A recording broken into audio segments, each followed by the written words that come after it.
It is a great honor and privilege to introduce Noemie Lopian. Your maiden name was Bronstein. And Noemie, your story about your parents is unique and absolutely incredible. So if you could just give us a little insight to your very special parents and your family history.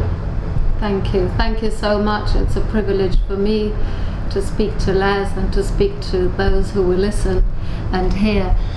So, yes, my name is Noemie Lopian, and as you've heard, I was Bornstein. Both my parents are survivors, Holocaust survivors, but I didn't know that for a very long time.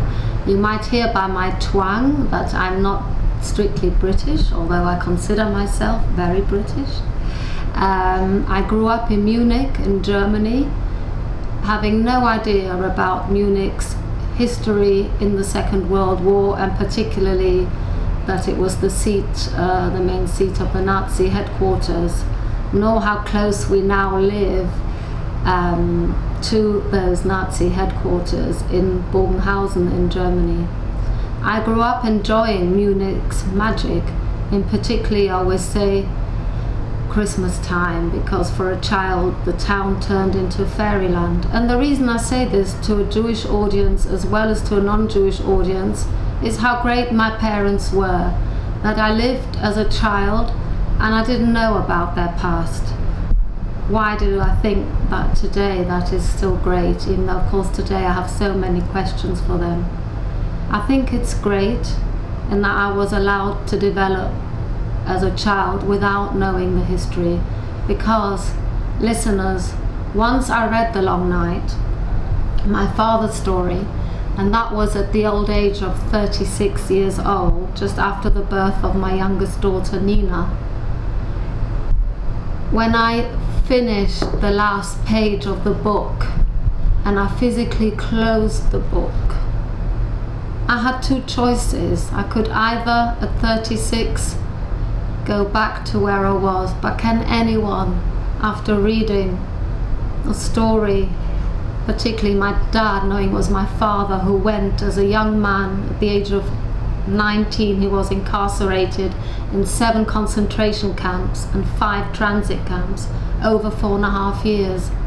If I closed it, I felt like I suffocated his parents who were gassed in Auschwitz again. I suffocated his sister Noemie, whose name I bear, and his little brother Yehuda. So I couldn't do that. So I decided, I knew, and you will know if any of you read the story of The Long Night, that my father not only wrote it for myself and my sister Muriel, my brother Alain, he wrote it for the world to know. He was conscious. He was a witness to that barbarism that humanity was capable of.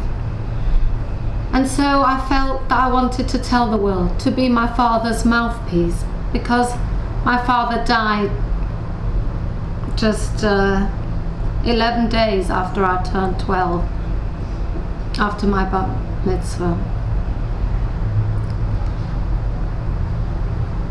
And so I embarked on this journey not really knowing whether I was capable of translating. And I asked a man who I've dedicated a page to in the book, David Arnold, to do it with me, because I believed his English was better than mine. But what transpired, and I'm no translator, that when you translate a book, in order to keep the beauty of the words alive besides the content of the story, you have to keep it close to the author. And so sometimes it became a battle of wills, because I heard my father's voice and I heard his words, and the beauty of reconnecting as an adult was cathartic in that I felt very close to my father and I got to know him as adult to adult. And so I didn't want anyone to take this away. But what David, who translated it with me, what he did give me was the discipline to sit down week after week over 3 years, except for Yamim Tevim and school holidays, to return to The Long Night. And yes, I feel guilty, and yes, I feel ashamed, but I think you'll all understand that we're human, and I found it hard on many occasions to return. Sometimes I didn't want to return to the camps, even in the comfort of my home.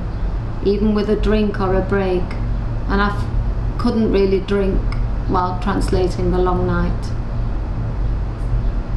So that's really, I'm telling you a little bit here about myself and how it feels to be the daughter of such a parent. And I'm full of admiration for my father, because after the war he was liberated on the 30th of April 1945 at the Tutzinger Lake, which was a very pretty lake close to Munich, by the Americans.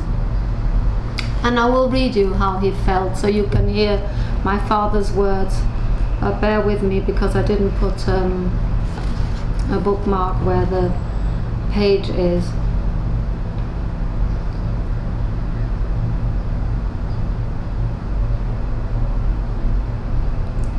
We stopped hugging one another. Our bodies and souls were beaten and crushed, utterly drained and exhausted. The heavy snow fell remorselessly, and we shivered terribly in our pathetic rags. We stood helplessly close to the Tutzinger station, and an icy wind swept across the Starnberger lake. Everything we touched was freezing. The barrel of the guns we embraced, the clear frosty night, even those people we met on the morning of our freedom. Now we were free. But what remained of our past? Our homes had been destroyed, our families annihilated. We were solitary islands in a freezing foreign world. These first days were strange. Our minds were numb, as if we had been intoxicated by our freedom. We could go wherever we wanted, could do whatever we wanted, but we always encountered dismissive, uncomprehending faces. The world could not or did not want to understand our pain.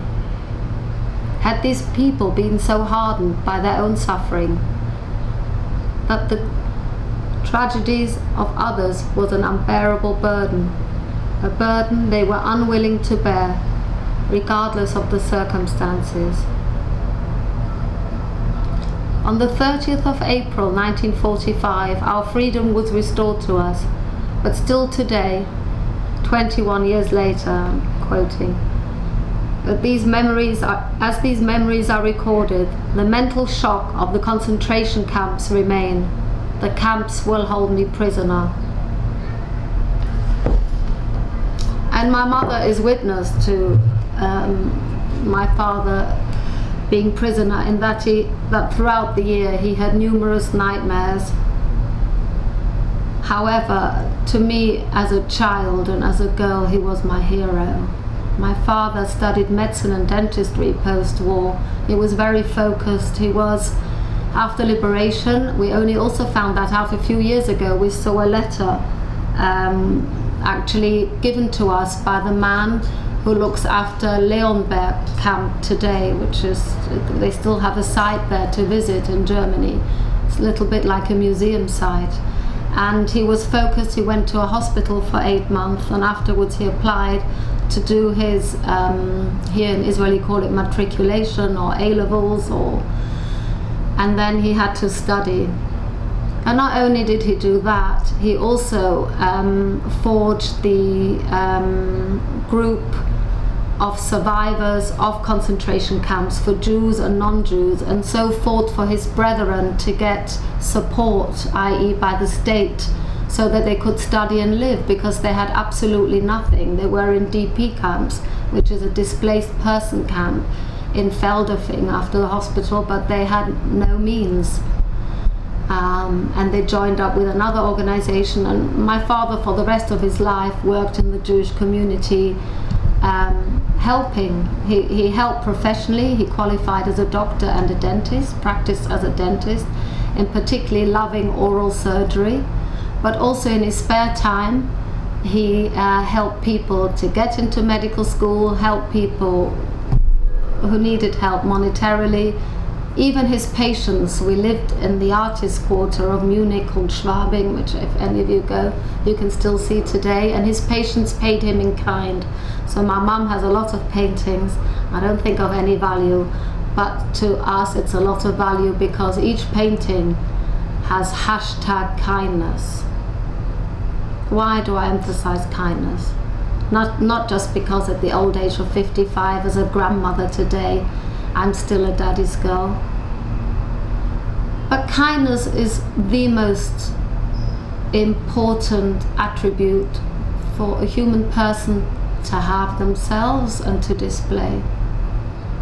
My parents are both great examples, and it's also something that the world then, of course, and today often underestimates. Often we think intellect is so much more important, and we bring that, but where do we go without kindness? You see, the Nazis took kindness away from themselves and from others to carry out this barbarism. Anti-Semitism then and anti-Semitism today is an intellectualized argument of hate. Today anti-Semitism is anti-Zionism, but it comes from a place of hate. And so it's very important that we emphasize kindness and we emphasize emotions and intelligence, because human isn't human without the emotion. We need to be in balance. So I grew up in Germany, and the year after my father passed away, my mother made the courageous decision. She moved twice, our mother. She moved us to a different apartment in Munich, and then a few months later to Manchester, England, the United Kingdom, having lost her husband and her own father, my mother, within 3 months. My mother sat shiver twice. I admire my mother today very much, even though I often don't give her an easy time, even as a mature lady. And I admire her because as a mature woman I grew to understand my mother's past. I only found out about my mother roughly 10 to 12 years ago by chance, when I was asked at a Yom HaShoah committee, but what about your mother? I always heard snippets but never really understood. It was a mishmash on a Sunday afternoon at my aunt's house. My mother has 2 sisters living in Manchester. That's why we came to Manchester. And it was a mishmash of events that I didn't really understand. I never understood that my mother was in the war. My mother is French. She's called Renée, a very beautiful French lady. And I emphasize French because the Nazis did with German, French and Poles, and today in the anti-Semitism they always want to tell us that first and foremost we're Jewish and we don't have any of the other attributes. And we can see with the Jews all over the world today that we do take the customs of the nations we live with. In the United Kingdom, the United Synagogue, we give a prayer for the Queen. We are brought up with the respect of whichever Medina we live in. And so again, you see the irrational arguments of our foes, the anti-Semites. And so back to my mum. She grew up, she was born in France, in Strasbourg, in Alsace. And she was 5 when the war broke out in 1939. And the people of her town, Jews and non-Jews, had to be evacuated because of the German invasion.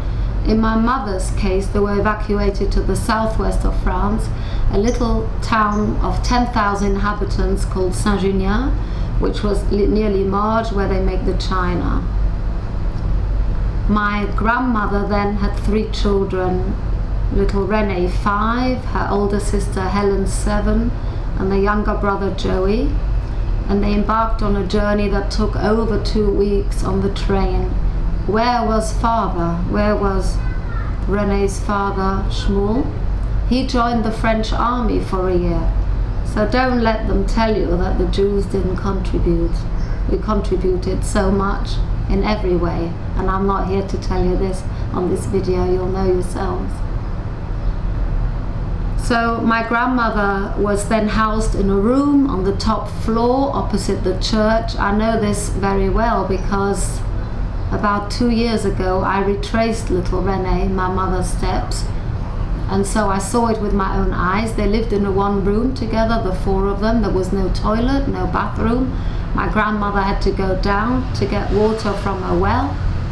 And already they lived very modern in Strasbourg. They had a toilet in their flat and they had running water, so this was really going back. So not only was my grandmother confronted with the Nazi German invasion, the worry where her husband was, the responsibility of looking after her 3 children, she also physically had to work very hard. My grandfather did return a year later, and when he returned, he moved them to a flat not far away, and they still had outdoor toilets, but they had running water.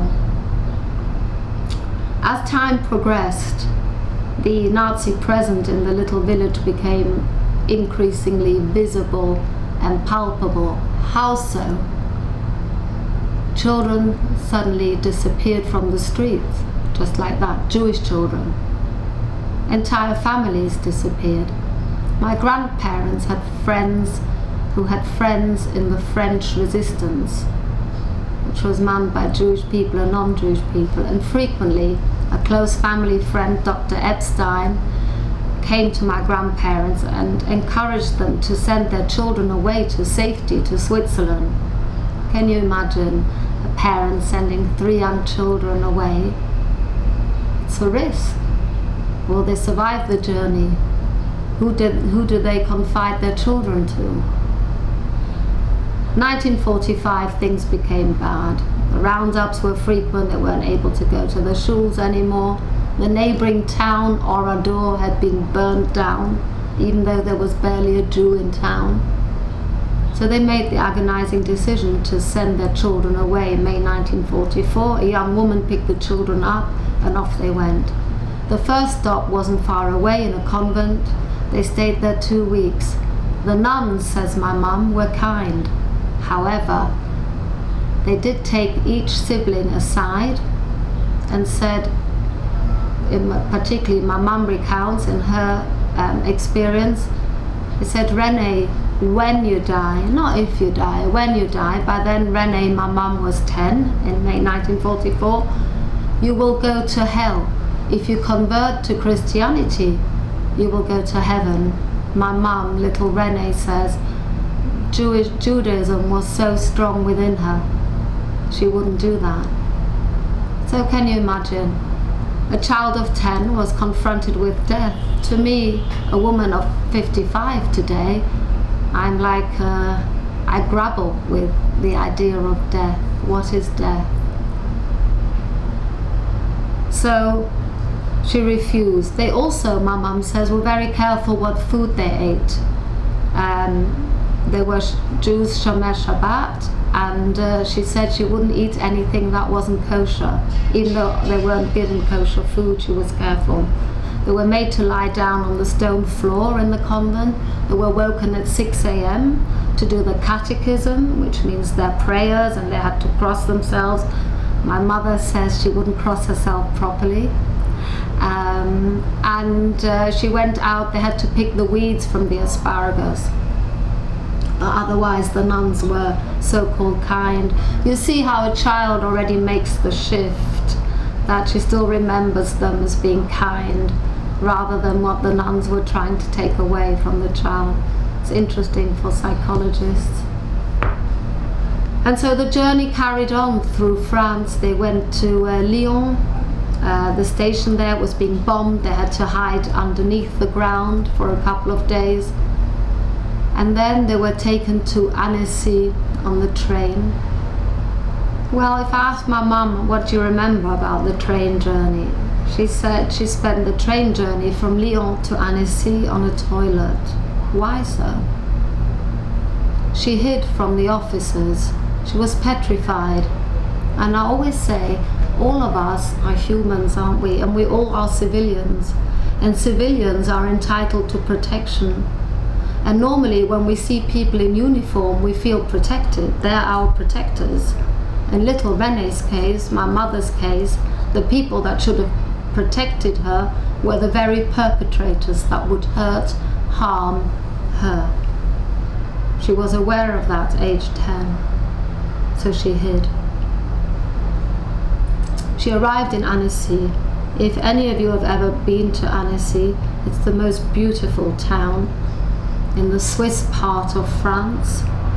I went to see it, so I can tell you a little bit. I stood at the very lake where my mother stood, where she saw and felt and smelt her freedom, Switzerland.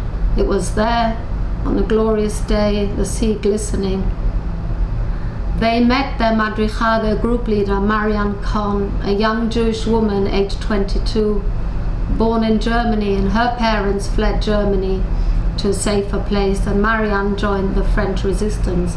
Marianne Kohn saved over 200 children. My mum's group by then had become a group of 32 children, aged 2 to 18. When little Renee, met Marianne, she was so warm. She had a kind face. She reassured the children. And they felt her reassurance to be genuine. They saw Switzerland across the lake.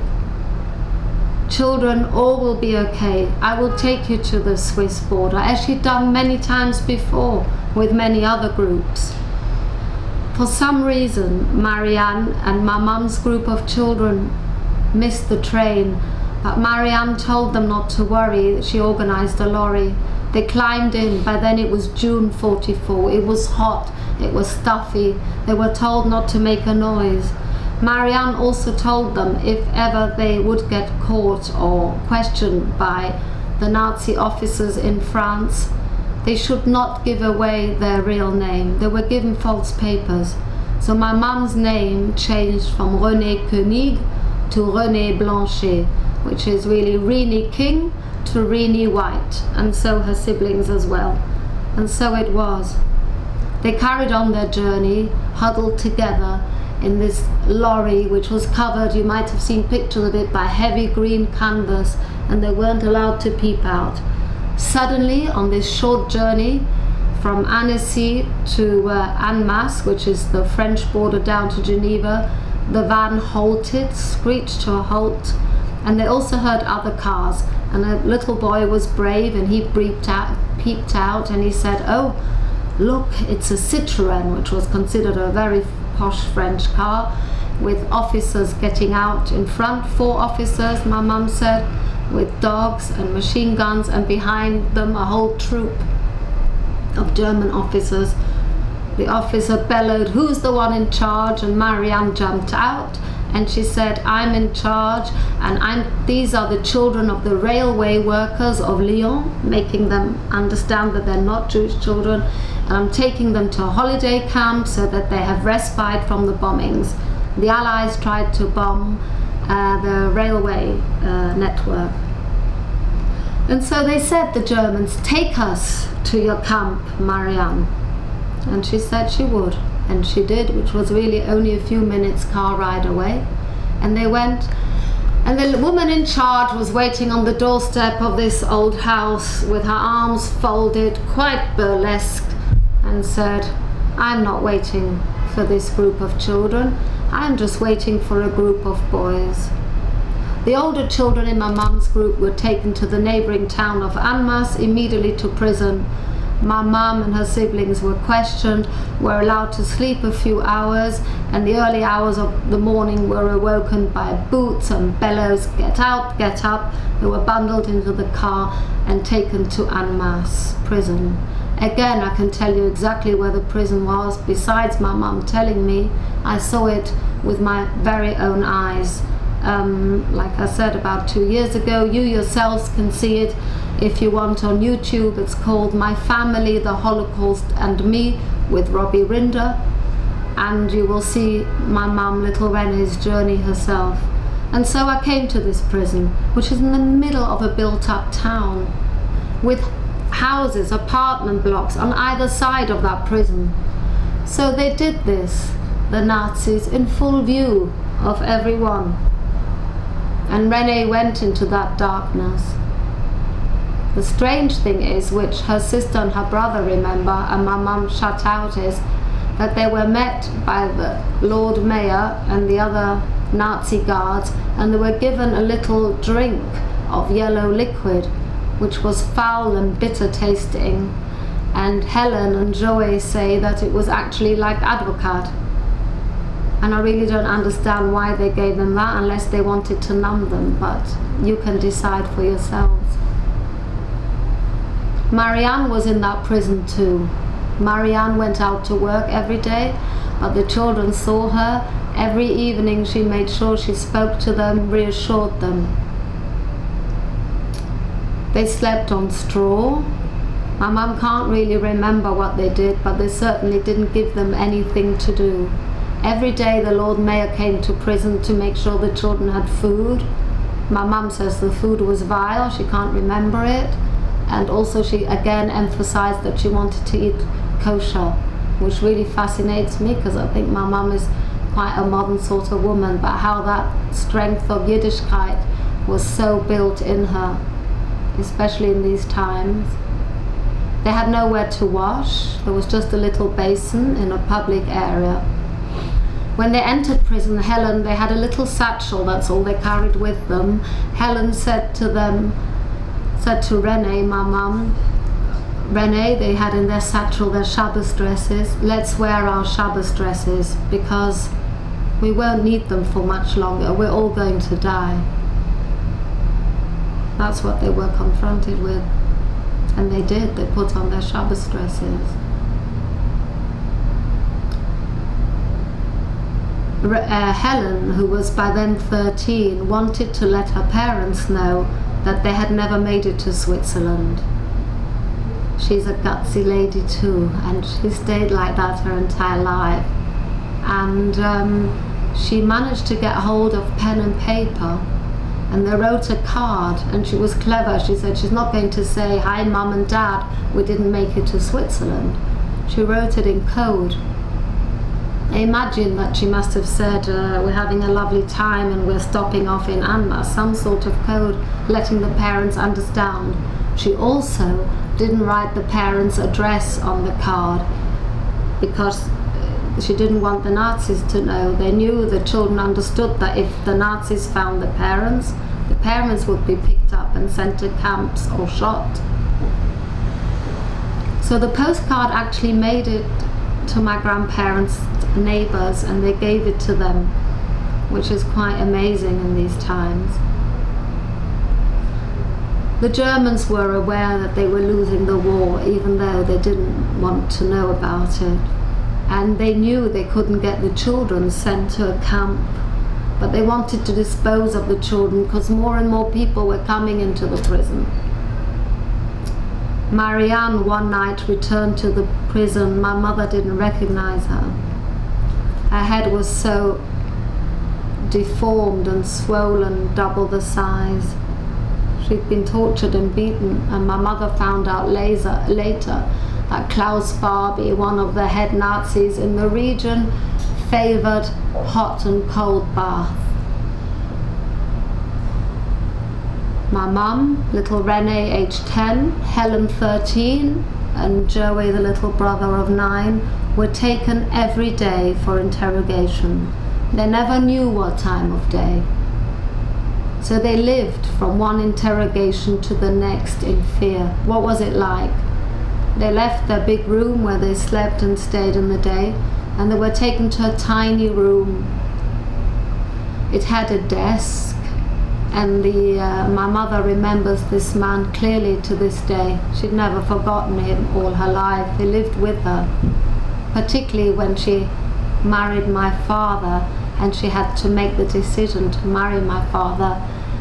She had to live in Germany, because every man who had the similar age as Gestapo Meyer in Germany, she would transfix that image, transpose to that. So my mum,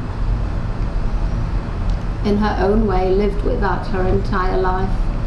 Gestapo Meyers had unnatural, piercing blue eyes who seemed to penetrate the souls of the children, not in a gentle way, you understand, like spears of a dagger.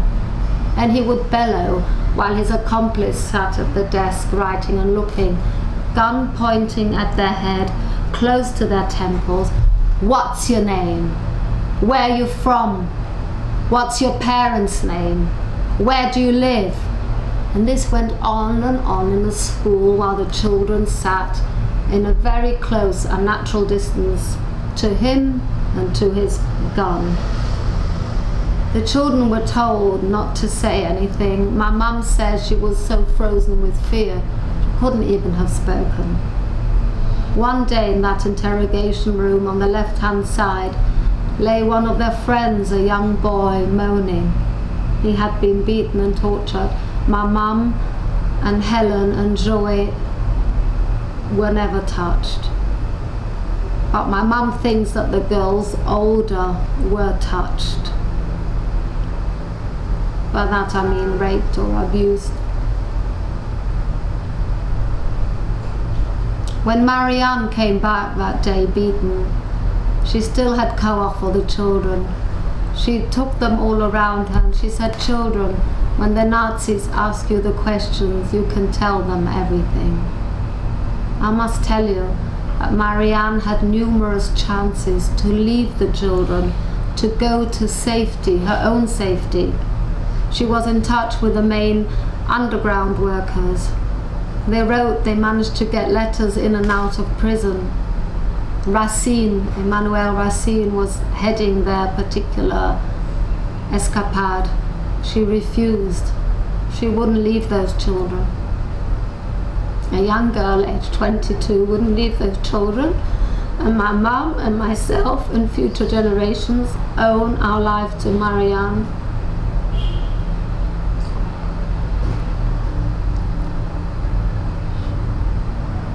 Marianne was eventually taken away from the children to a nearby place with other people.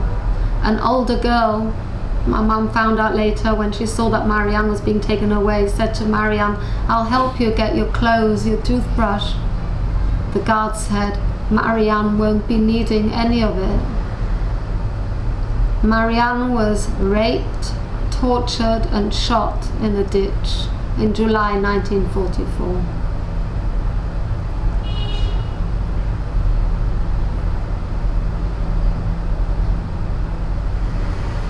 Whoever hears this story now, you are witnesses to Marianne, and I'm sure you will keep Marianne's memory alive. Marianne Kahn. Jean Defoe was made Lord Mayor of Annemasse by Vichy France, that's by the Nazi regime in France. Jean Defoe, I think from what I've read, must have been a remarkable man. He was orphaned, he didn't have a mother. He was in his 40s when he was the Lord Mayor in this Nazi era, epoch. And his grandson, whom my mother and I met when we filmed this film, said that he wasn't frightened of dying, but he was frightened of being tortured. He decided, he knew that the Nazis wanted to dispose of my mum, Helen, Joy, and the group of 32 children to make more room for other prisoners. They couldn't get them back into the camps because the railway lines were bombed. It was too complicated. So they were going to shoot them too. The Lord Mayor intervened and he made a pact with the Nazis, but before going into the room he would always cross himself because he was petrified that they would torture him for his request. And he told them, I will facilitate your escape back to Germany if you give me the children.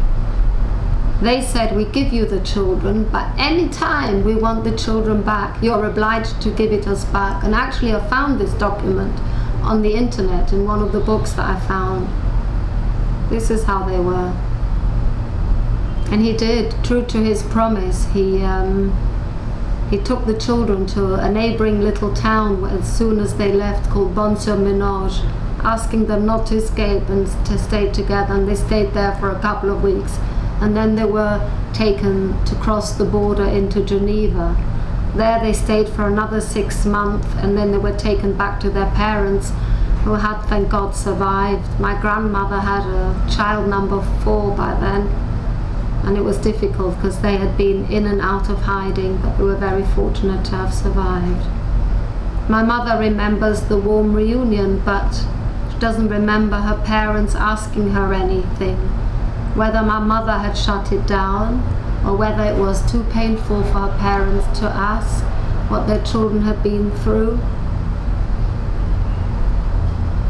We can all deliberate. I understand my mother when she mothered us. I could understand her mothering better. She became a widow herself at the age of 44 and was left with a child of 12, my sister Muriel 11 and my brother Alain 7, having been married to a survivor. They didn't speak about their past very much. My mother read my father's book, The Long Night. They got on with life. They didn't have parents. We had an adopted grandmother, I have to tell you about her, called Meme Wolf. How did we come to her? I always say it wasn't very kosher. My father, she was my father's patient when he was her dentist. She was a widow in her 60s with no family. When I ask my mother even today, they're very hazy about what her husband did, what she did. She was fiercely nationalistic. She made no secret of that. She wore which you can see today, it's called the Tracht. It's the Bavarian outfit of the green coat and the green hat with a feather. We went to her flat. She would teach us about Christmas, i.e. buy us chocolate advent calendars. Why do I tell you about her? Because I want to share with you my parents' humanity. My dad and my mum lived in Germany, that my father treated German patients. My parents to this day have patients and friends that have contacted us in most recent years, never forgotten us. My father's assistant found me on the internet and contacted us, and she only worked briefly. Touched me deeply because first and foremost they managed to reclaim their own humanity, what the Nazis tried to destroy. They saw the person. They didn't see the religion, they didn't see the book cover, they saw the person. And they reached out to her, and it was the best years of this lady's life. She had a family again. I don't know how easy it was, and I now know that I go on talks with my I give talks to schools, to universities, to civil servants, to judges, trying with police academy now, and I'd love to get into the army too. And I'd give talks with a grandson of a Nazi, and the first person that asked permission to do that was my mother. And my mother understood that if I spoke together with Derek Neiman, the non-Jewish world would understand better. If Derek from his background and I from my background give the same message of tolerance, of understanding. Look, we're all human, we all love and hate, let's be honest, and we're all capable of good and evil. But we don't have to act and hurt the other, even if we're hurting ourselves. I'll leave you with that. Thank you very much. Noemie, there are no words. There really are no words. See, you're right, I can't talk. And I just want to thank you. Yeah, not at all. Oh, thank you. Noemie. Yeah. You've not managed to have a drink, Sure. have you? Oh. Noemie, I just want to really Oh. It's I nice must to just meet you. mention I've had the privilege to interview a lot of people and to Yeah. hear many stories, but you are unique, really, and your story is unique, and wow, there really are no words. Oh, thank you. I just, as a dentist myself, I have to ask you, your father treated Germans in Munich. Yeah. So he could have treated possible perpetrators. He will have done, because they were all perpetrators, the majority. I don't know, that's what I'd like to ask him. It must have been so difficult to know that you're treating somebody who, and living in Germany itself, living in Munich, right next to Dachau. Dachau is the suburb of that's Munich. where he spoke, every year. I didn't manage to say all that. Yeah, sometimes, I know that after the war they were wild. I know that after the war, but that's not something undocumented. I think they would have, I know his friends said they had their way with girls or whatever, but they were young men and they probably didn't care or to hurt. And I don't know, they all plundered and did whatever they had to do. They probably lived like foragers. But still, it was very soon after. I mean, they liberated April 45, and my father was qualified in the mid-50s, having done that. So for him to have that strength of mind, he did go to, he was offered a place in San Francisco in the middle of his studies, and he left. And when he arrived in San Francisco, my mother tells me that they said they changed their mind. They sent him back. And he had to eat humble pie. I'm doing that, curl his tail in and beg the Germans to take him back. And my mother said he cried. He didn't cry often after that, but to be rejected, to make that massive, in those days, a massive journey, mentally and physically, and then to be told we changed our minds, it was cruel of cruelness. And he would have gone to a kibbutz, but my mother didn't want to. He was already a kibbutz dentist to do that. So there were probably, so he must have just decided. There were a group of survivors in Munich, but he was the only academic. They were very successful businessmen, but I also met a non-Jewish doctor whose professor asked him, a consultant, to make research on the Jews, concentration camp survivors post-war. And because in Germany you have to be a neurologist and a psychiatrist, it's crazy, doubly qualified with these big studies.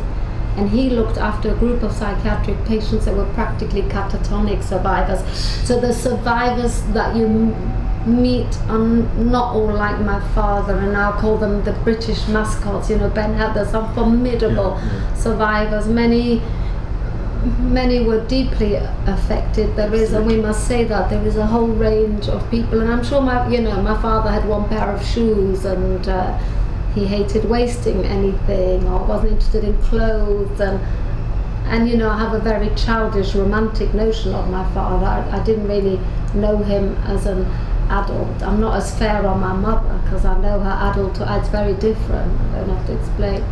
So, but I still think he was a remarkable man. Can I ask, growing up in Munich, wasn't it difficult? Did you ever experience anti-Semitism, or did you? Did people know that you were Jewish? I should have said that. Said I'm an We went to a Jewish primary school, but after the Munich Olympics in 1972, our school was guarded by police with big machine guns in the uniform, our Jewish primary school. And then I went to non-Jewish school. I hated being Jewish. I hated being different. I was afraid of being harmed because I was Jewish. I grew up with that. I don't blame my parents.